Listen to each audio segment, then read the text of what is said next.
आम आदमी पार्टी के राज्यसभा सांसद संजय सिंह हमारे साथ हैं। संजय जी, आज प्रधानमंत्री संघ कार्यालय गए हैं, कैसे देख रहे हैं इसको? और संघ कार्यालय अब आरएसएस भी 100 साल पूरे कर रहा है इस साल में। देखिए, 100 साल में आरएसएस का जो इतिहास है वो एक सवालों के घेरे में है। प्रधानमंत्री जी को और आरएसएस के प्रमुख को ये जवाब देना चाहिए कि 100 साल में आरएसएस का कोई भी प्रमुख दलित, पिछड़ा और आदिवासी क्यों नहीं बना। 100 साल में आधी आबादी की कोई एक महिला आरएसएस की प्रमुख क्यों नहीं बनी। ये सवाल का जवाब देना चाहिए आरएसएस को कि 100 वर्ष आपको हो गए और 100 साल के अंदर आपने इस देश के लिए, इस देश को बनाने के लिए, इस देश के भाईचारे के लिए क्या काम किया है। अगर आपके आजादी के आंदोलन के इतिहास को हम लोग पढ़ें तो ये पढ़ने को मिलता है कि श्यामा प्रसाद मुखर्जी जी, जो जनसंघ के पहले राष्ट्रीय अध्यक्ष थे, उन्होंने 1942 में अंग्रेज गवर्नर को चिट्ठी लिखी थी कि भारत छोड़ो आंदोलन को कुचल देना चाहिए। ये रिकॉर्डेड हिस्ट्री है। ये रिकॉर्डेड हिस्ट्री है आरएसएस की कि 52 साल तक उन्होंने तिरंगा झंडा नहीं फहराया।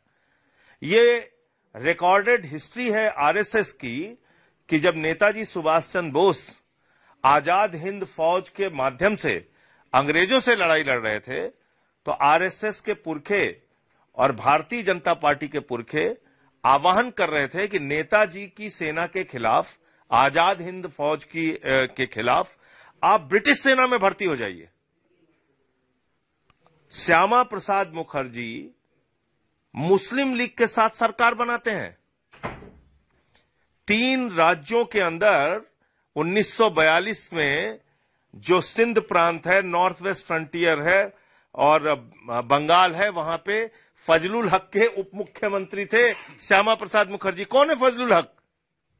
जो हिंदुस्तान पाकिस्तान बनने के बाद पाकिस्तान का गृह मंत्री बना। तो इन सवालों का जवाब कौन देगा? 100 साल का आरएसएस का जो इतिहास है, आज वो कई सवाल खड़े कर रहा है और इसका जवाब प्रधानमंत्री और आरएसएस प्रमुख को देना चाहिए। लेकिन आरएसएस का तो स्लोगन है राष्ट्र सर्वोपरि। वो तो राष्ट्रभक्ति की बात करते हैं, राष्ट्र सेवा की बात करते हैं। तो उनके राष्ट्र में दलित नहीं आता, उनके राष्ट्र में पिछड़ा नहीं आता, उनके राष्ट्र में महिलाएं नहीं आती, उनके राष्ट्र में मुसलमान नहीं आता, उनके राष्ट्र में सिख नहीं आता, उनके राष्ट्र में आदिवासी नहीं आता। उनका राष्ट्र का मानक क्या है? क्या मानक है उनके राष्ट्र का? सिर्फ चंद जातियां जो भारतीय जनता पार्टी की मानसिकता को और उनकी विचारधारा को सपोर्ट करें। राष्ट्र बना है 144 करोड़ लोगों से और उनका प्रतिनिधित्व आपको सुनिश्चित करना पड़ेगा। तब आपका राष्ट्रीय परिप्रेक्ष्य में आपकी उपलब्धि आंकी जाएगी और गिनी जाएगी। बात अगर इतिहास की करें तो इतिहास में इस समय पर औरंगजेब चर्चा में है, अब सालार गाजी को लेकर के भी चर्चा में, और अब राणा सांगा पर बहस छिड़ी हुई है कि बात इस बात पर कि बीजेपी कह रही है कि राणा सांगा वीर योद्धा थे, लेकिन विपक्ष कह रहा है कि राणा सांगा ने बाबर को बुलवाया, बाबर की वजह से यहां पर एक बाबर को आमंत्रित करने वाले राणा सांगा थे। इसको लेकर के बहुत हमलावर है। देखिए, ऐसा है कि पहले बात करते हैं औरंगजेब की। औरंगजेब एक क्रूर शासक था। उसने अपने भाई का सर काटा, उसने अपने पिता को बंदी बना के रखा। औरंगजेब एक क्रूर शासक था और ये भी इतिहास में मिलता है कि उसने कई मंदिरों को तोड़ने का काम किया। उसकी क्रूरता के बारे में आप पढ़ाना चाहते हैं, बिल्कुल पढ़ाइए, मेरा इससे इनकार नहीं है। उसकी क्रूरता के बारे में आप पढ़ाइए। लेकिन औरंगजेब का साथ देने वाले कौन लोग थे, उनके बारे में आप नहीं पढ़ाएंगे। उनके वंशजों को आप उप मुख्यमंत्री बनाएंगे भारतीय जनता पार्टी के अंदर। इसका मतलब आप राष्ट्र के साथ गद्दारी करने वाले लोगों के पक्ष में खड़े हैं। भाई, छत्रपति शिवाजी महाराज के खिलाफ औरंगजेब का साथ किसने दिया? राजा जयसिंह ने, राजा जसवंत सिंह ने। हम छत्रपति शिवाजी महाराज को अपना प्रेरणा स्रोत मान सकते हैं, उनको अपना योद्धा मान सकते हैं, लेकिन औरंगजेब का साथ देने वाले जयसिंह के परिवार के लोग किस पार्टी में हैं? क्या उनको पद दे रखा है? तो आप राष्ट्रभक्ति पे बात कर रहे हैं, भारतीय जनता पार्टी के लोग। तुम किसके साथ खड़े हो? तुम औरंगजेब के साथ मिलकर तलवार चलाने वाले और औरंगजेब के साथ मिलकर छत्रपति शिवाजी महाराज को गिरफ्तार कराने वालों के पक्ष में और उनके साथ खड़े हो। राणा सांगा एक योद्धा थे, इसमें कहीं कोई संदेह नहीं। 80 घाव उन्होंने अपने शरीर पे खाए। राणा सांगा ने बाबर से लड़ाई लड़ी है। बाबर नामे का एक अंश उठा के राणा सांगा को कोट करना और गलत तरीके से प्रचारित करना बिल्कुल ठीक नहीं है, यह गलत है। महाराणा प्रताप, राणा सांगा ये योद्धा थे, इन्होंने लड़ाई लड़ी। लेकिन अब वहां फिर दूसरी बात आ जाती है, महाराणा प्रताप के खिलाफ अकबर की सेना का सेनापति कौन था? मान सिंह। उनके साथ कौन खड़ी है? मान सिंह के साथ, उनके वंशजों के साथ भारतीय जनता पार्टी। तो हमेशा इतिहास का सच्चाई से मूल्यांकन करना चाहिए, झूठा नहीं, अपने सुविधा के हिसाब से नहीं। सुविधाजनक सत्य मत बोलिए, सत्य बोलिए। राणा सांगा बाबर से लड़े, ये मान रहे हैं? बिल्कुल, बाबर से लड़ाई लड़ी, उसका इतिहास है। उन्होंने अपने शरीर पे 80 घाव खाए। भाई, आप राणा सांगा के योद्धा होने पे सवाल नहीं उठा सकते। दूसरी बात, आप 200 साल के अंग्रेजों के शासन पे सवाल नहीं उठाते।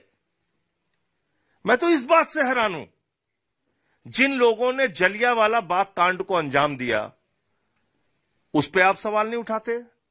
जिन्होंने शहीद आजम भगत सिंह को फांसी पे चढ़ाया, शहीद सुखदेव, शहीद राजगुरु, शहीद अशफाक उल्लाह, शहीद रोशन सिंह, शहीद राजेंद्र लाड़ी, शहीद खुदीराम बोस, कितने नाम गिनाऊं आपको? जिन्होंने 200 साल तक हिंदुस्तान को गुलाम बनाकर रखा, उन अंग्रेजों की क्रूरता के बारे में हमको क्यों नहीं पढ़ाया जा रहा है, क्यों नहीं बताया जा रहा है? उसकी वजह जान लीजिए आप। क्योंकि उनके साथ आरएसएस खड़ी थी। हमारे क्रांतिकारियों की, हमारे राष्ट्र के नायकों के खिलाफ मुखबिरी करने का काम अंग्रेजों के साथ मिलकर किसने किया? आरएसएस के लोगों ने किया। इसके साक्ष्य और प्रमाण है। इन्होंने अंग्रेजों से माफी मांगी है, इसके साक्ष्य और प्रमाण है। आप मुगलों का नाम सुनेंगे भाजपाइयों के मुंह से, कभी भी भाजपाइयों के मुंह से अंग्रेजों का नाम नहीं सुनेंगे। क्यों नहीं बोलते भाई? सुविधाजनक सत्य बोलोगे, सत्य नहीं बोलोगे। सत्य बोलो ना, सुविधाजनक सत्य कैसे बोलोगे? अब अगर बात उत्तर प्रदेश की करें तो उत्तर प्रदेश में जब जुमे की नमाज हुई तो कहा गया कि सड़कों पर नमाज नहीं होगी। पहले से ये नियम था। अब नवरात्रि आज से शुरू हो रही है तो कहा गया कि मंदिर और देवालयों के आसपास 500 मीटर के दायरे में कोई भी मांस की दुकान नहीं खुलेगी और अवैध बूचड़ खानों को लेकर के फिर से सख्त आदेश दिए गए कि अवैध बूचड़ खाने बंद कराए जाएं।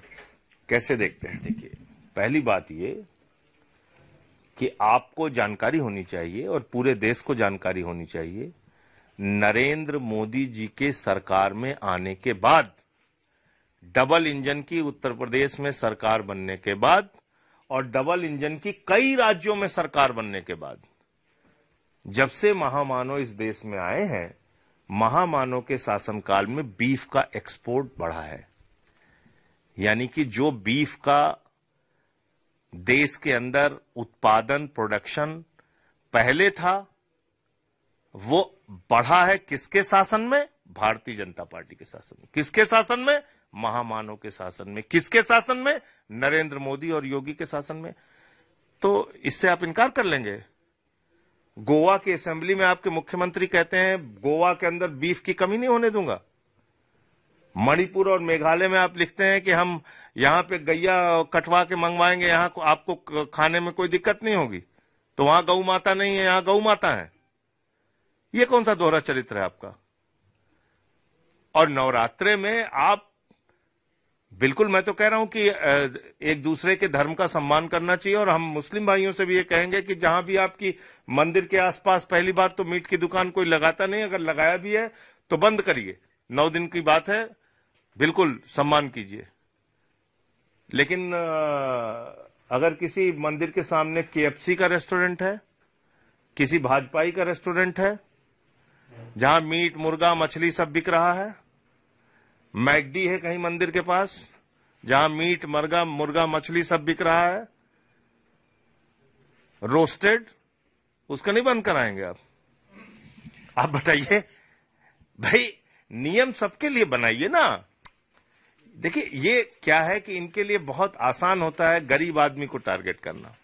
ठेलिया वाले को मारोगे आप, रेडी वाले को मारोगे। केएफसी बंद कराओ, अभी चच्चा तुम्हारे वहां से चिल्लाएंगे, अमेरिका से एक घुड़की लगाएंगे, मोदी के मुंह से आवाज नहीं निकलेगी। ट्रंप चच्चा जब डांटेंगे, हमारा केएफसी कैसे बंद करा रहे हो, मैकडी कैसे बंद करा रहे हो, आप बंद कराइए। अच्छा, दारू की दुकान क्यों खुली रहनी चाहिए? एक के बदले एक दारू की बोतल फ्री नवरात्र भर उत्तर प्रदेश में, उस पे योगी जी नहीं बोलेंगे? आपने सुना कि मंदिर के पास जो दारू की दुकानें हो या उत्तर प्रदेश में 9 दिन दारू नहीं पी जाएगी नवरात्र में? क्यों दारू पी जाएगी? बंद कराइए। पूरे देश में डबल इंजन की सरकार है, दारू बंद 9 दिन। मैं समर्थन करूंगा भारतीय जनता पार्टी का, और एक माला भी पहनाऊंगा योगी जी को, आपसे वादा कर रहा हूं। एक सवाल कि आपने अभी इफ्तार पार्टी दी है, किसी भी विपक्षी दल ने, कांग्रेस को छोड़कर, कांग्रेस ने लखनऊ में दी है इफ्तार पार्टी, बाकी दलों ने इफ्तार पार्टी से दूरी कर ली है। तो इफ्तार पार्टी में शामिल तो हो रहा है, लेकिन इफ्तार पार्टी अपने पार्टी कार्यालय में नहीं दी, चाहे अखिलेश यादव हो या कोई दूसरा दल। तो हम तो नवरात्र में फलारी भी कराने जा रहे हैं, आप आइएगा। अच्छा, फलारी कराएंगे? फलारी का भी कार्यक्रम रखेंगे, उसमें भी आप आइए, स्वागत है आपका। देखिए, सभी धर्मों से बना है ये देश, तमाम जातियों से बना है ये देश, तमाम भाषाओं से बना है ये देश। देश सिर्फ एक शब्द नहीं है, देश लोगों से बनता है। और इस देश में रहने वाले लोग कौन हैं? हिंदू भी हैं, मुसलमान भी हैं, सिख भी हैं, ईसाई भी हैं, जैन भी हैं, बौद्ध भी हैं, दलित भी हैं, पिछड़ा भी हैं, अगड़ा भी हैं, सवर्ण भी हैं, आदिवासी भी हैं। तो सबको सामूहिकता की भावना से अगर आप चाहते हो तब तो देश आगे बढ़ेगा। और आप अपने एक शरीर के अंग को काटना चाहते हैं और चाहते हैं बाकी शरीर हमारा अच्छे से काम करे, तो करेगा? आप मुझे बताइए, करेगा क्या? शरीर के एक अंग को हम सड़ा के फेंक देंगे और चाहेंगे हमारा पूरा शरीर पूरी ऊर्जा के साथ अच्छे से काम करे, करेगा क्या? बताइए आप। बगल में है तो पाकिस्तान, वहां कोई हिंदू मुसलमान का झगड़ा है, कट्टरता का झगड़ा है, धार्मिक उन्माद का झगड़ा है, मुसलमान से लड़ रहा है। तो जहां भी कट्टरवाद को बढ़ावा मिलेगा, एक बात याद रखना चाहिए, और मैं कह रहा हूं कि इसको रिकॉर्ड करके रखिएगा, हमेशा बहुसंख्यक समाज का नुकसान हुआ है। जिस देश में कट्टरपंथ पनपा है वहां पर बहुसंख्यक समाज का नुकसान हुआ है, ज्यादा नुकसान हुआ है। ये एकदम साफ तौर पे आप हर 15 दिन में नया नया एजेंडा लेके आते रहते हैं कभी। और दूसरी तरफ दोहरा चरित्र का देखिए आप, एनडीए और आरएसएस और बीजेपी का दोहरा चरित्र भी देखिए, उस पर भी मुझे हंसी आती है। आरएसएस इफ्तार पार्टी करेगी, फडणवीस इफ्तार पार्टी करेंगे, अजीत पवार इफ्तार पार्टी करेंगे, चंद्रबाबू नायडू, नीतीश कुमार, चिराग पासवान इफ्तार पार्टी करेंगे। तो एक तरफ इफ्तार पार्टी, रेखा गुप्ता जी हज कमेटी के इफ्तार के कार्यक्रम में जाएंगी, तो एक तरफ ये इफ्तार पार्टियां करेंगे और दूसरी तरफ कह रहे हैं हम सड़क पे नमाज नहीं होने देंगे।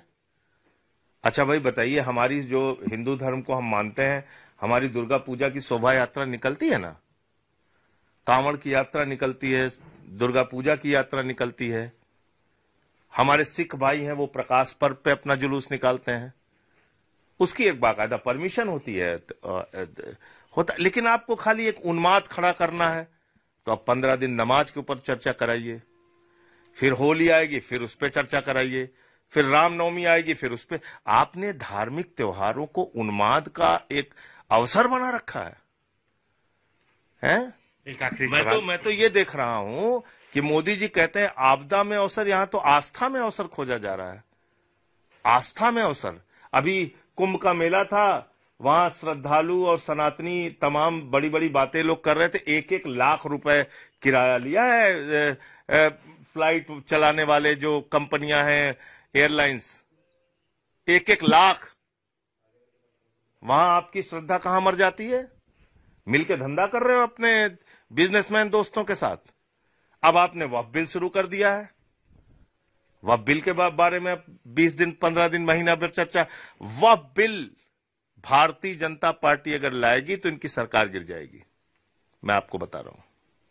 वो तो कह रही है हम दृढ़ संकल्पित हैं लाने मैं कह रहा हूं इनकी सरकार गिर जाएगी। चंद्रबाबू नायडू का पैर कांपने लगा है, चिराग पासवान का पैर कांपने लगा है, जयंत चौधरी जी, नीतीश कुमार जी, जब से इन्होंने बयान दिया है कि वक्फ बिल हम लाकर रहेंगे, ये सारे एनडीए के जो घटक दल हैं, जिसका मैं नाम ले रहा हूं, चंद्रबाबू नायडू, नीतीश कुमार, चिराग पासवान, जयंत चौधरी, ये सारे लोग इनके खिलाफ हो गए और ये सरकार गिर जाएगी। मैं बता रहा हूं अगर वक्फ बिल आ गया तो इसलिए तो लेकर नहीं आएगी। मुझे लगता है कि इनकी हिम्मत नहीं होगी लाने की, और लाएंगे तो सरकार गिरेगी। मैं आपको बता रहा हूं, ये मैं आपको बता रहा हूं। और वह बिल है क्या, आप उस मतलब आप अगर उस पर निष्पक्ष अपनी राय रखिए, उसमें क्या क्या लिखा गया है। उसमें लिखा गया है कि 5 साल तक कोई मुसलमान अगर प्रैक्टिसिंग मुस्लिम होगा तभी वो दान कर सकता है, वक्फ कर सकता है। अब आप बताइए, किसी हिंदू के लिए यह शर्त लगाई जाए, या सिख के लिए शर्त लगाई जाए, या ईसाई के लिए, कि आप 5 साल तक तो पहले अपने धार्मिक जो प्रयोजन है उसका पूरा पालन कीजिए। आप धार्मिक हैं कि नहीं ये हम टेस्ट करेंगे। आप कितने वक्त की नमाज पढ़ते हैं, कितना पूजा करते हैं, तब आप दान दे सकते हैं। भाई, दान देने के लिए धार्मिक होना कहां लिखा हुआ है? हम नास्तिक भी हैं तब भी हम दान दे सकते हैं। यह है वक्फ बिल में। वक्फ बिल में क्या लिखा हुआ है? कहते हैं सच्चर कमेटी ने कहा है कि 12,000 करोड़ रुपए की कमाई हो सकती है अगर वक्फ के संपत्तियों का सदुपयोग किया जाए। वक्फ की संपत्तियां क्या है? वक्फ की संपत्तियां हैं मस्जिद। तो सारे मौलाना अब मस्जिद में टिकट लगाएं, भाई जोहर की नमाज का इतना रुपया लेंगे, मगरिब की नमाज का इतना रुपया लेंगे, इशा की नमाज का इतना रुपया लेंगे, वो कमाई करें मस्जिद से। ये सिस्टम है नहीं, ठीक है ना? फिर क्या है वक्फ की जमीन में? क्या है? कब्रिस्तान है। मुर्दा गाड़ने का हम आपसे पैसा लेंगे, वहां हम आपसे कमाई करेंगे। तो 12,000 करोड़ रुपए की कमाई कहां करेंगे आप? अच्छा, एक चीज मैं आपको और बता दूं, बड़ी मजेदार बात। मैं वक्फ कमेटी के जेपीसी में था, तो हमारे जो वहां पे भाजपा के मित्र थे, उनको यह तक नहीं मालूम था कि वक्फ की संपत्तियों में हमारे तमाम हिंदू भाइयों की भी दुकानें हैं और उनका व्यापार वहां पे चलता है। ये पता तक नहीं था उनको। तो मैंने दिल्ली के जो टेनेंट एसोसिएशन था वक्फ का, उसको मैंने आमंत्रित किया। वो लोग आए तो ये लोग हैरान हो गए। कोई अरोड़ा था, कोई अग्रवाल था, कोई, तो वक्फ की संपत्तियों पर उनकी दुकानें चल रही हैं सैकड़ों साल से। तो इसलिए मैं कह रहा हूं कि देश को न जानते हो, न समझते हो, न बनाना चाहते हो, खाली बवाल खड़ा कर। तो उन्होंने कहा 12,000 करोड़ रुपए। तो मैंने कहा भाई ज्यादा मेहनत मत करो। आपको बोले हमें मुसलमानों की चिंता हो रही है, उनकी आमदनी हो सकती है। हमने कहा बिल्कुल आपकी बात सही है, ज्यादा मेहनत करने की जरूरत नहीं। अकेले नीरव मोदी को पकड़ के लाओ, 12,000 करोड़ इनको दो, देश के करोड़ों मुसलमानों के लिए जो वक्फ बना है, और 8,000 करोड़ रुपए सरकार के खाते में जमा करो। एक इंसान के पकड़ने से वक्फ की जो आमदनी की बात दावे कर रहे हैं, सच्चर कमेटी का जो दावा कर रहे हैं, वो पूरा हो जाएगा। अच्छा, उस सच्चर कमेटी की रिपोर्ट में और क्या लिखा हुआ? मैंने पूरी रिपोर्ट पढ़ी। उस सच्चर कमेटी के रिपोर्ट के कुछ अंश को बताया जाता है, कुछ अंश को नहीं बताया जाता। उसमें यह लिखा हुआ है कि भाई सरकार ने वक्फ की संपत्तियों पे अलग अलग राज्यों में कब्जा कर रखा है, उसको खाली कराओ। तो जब मैंने पढ़ा तो मैंने कहा भाई इसमें तो ये लिखा हुआ है कि 65 संपत्तियां दिल्ली में आपने कब्जा कर रखा है, 56 किसी दूसरे राज्य में, 53 किसी 355 के करीब संपत्तियां पूरे देश में हैं, जो सच्चर कमेटी की रिपोर्ट में लिखा हुआ है कि सरकारों ने उस पर अपना कब्जा जमा रखा है। सरकार कह रही है कि जिन्हीं प्रॉपर्टीज को ही तो रेगुलेट करने के लिए हम वक्फ बिल लेकर के आ रहे हैं। अभी तक क्या है आपको पता है?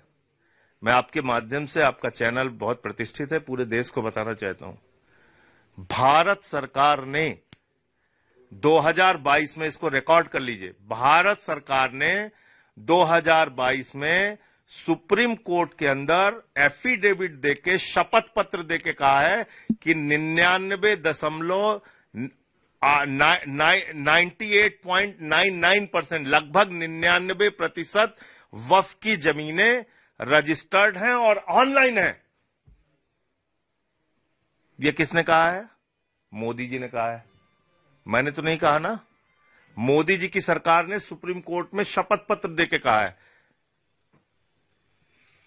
कि 99% वक्फ की जमीनें रजिस्टर्ड हैं और ऑनलाइन हैं। यह मैंने नहीं कहा, यह मोदी जी ने कहा है, सुप्रीम कोर्ट में कहा है, तो सुप्रीम कोर्ट में तो झूठ नहीं बोला होगा। इसका मतलब आप मान रहे हैं कि 99% वक्फ की जमीनें रेगुलेटेड हैं। तो सिर्फ ये राजनीति, उनके कागज वक्फ कमेटीज के पास हैं, उसका सर्वे हो चुका है, उसका परीक्षण हो चुका है, परीक्षण होने के बाद वो पंजीकृत है संपत्तियां, और पंजीकृत होने के बाद वो ऑनलाइन है। तो सिर्फ राजनीति का हिस्सा, राजनीति का हिस्सा है। मैं जेपीसी का मेंबर रहा हूं, इसलिए एक एक सच्चाई आपको बता सकता हूं। आप पूछ लीजिए कि मना कर दे कोई भाजपाई, जो भी उस कमेटी में रहा हो, वो तो हैरान हो गए जब यह आंकड़ा देखा उन्होंने। और किसने दिया? माइनॉरिटी अफेयर्स मिनिस्ट्री ने दिया कि 2022 में सुप्रीम कोर्ट में भारत की सरकार ने कहा है कि 99% वक्फ की जमीनें ऑनलाइन है, रजिस्टर्ड है, पंजीकृत है, सारी प्रक्रिया इसकी पूरी है, जायज है। अब बताइए आप, तो आप क्या करना तो बिल लेकर के आएगी नहीं सरकार? गिर जाएगी सरकार। अगर ये वक्फ बिल का लेके आएंगे तो सरकार गिर जाएगी, ये मैं आपको बताना चाह रहा हूं। तो ये आम आदमी पार्टी के राज्यसभा सांसद संजय सिंह, जिनका दावा है कि अगर केंद्र सरकार वक्फ बिल लेकर आएगी तो एनडीए में शामिल तमाम घटक दल अलग हो जाएंगे और सरकार गिर जाएगी। कैमरा पर्सन संजय के साथ संतोष कुमार, आज तक।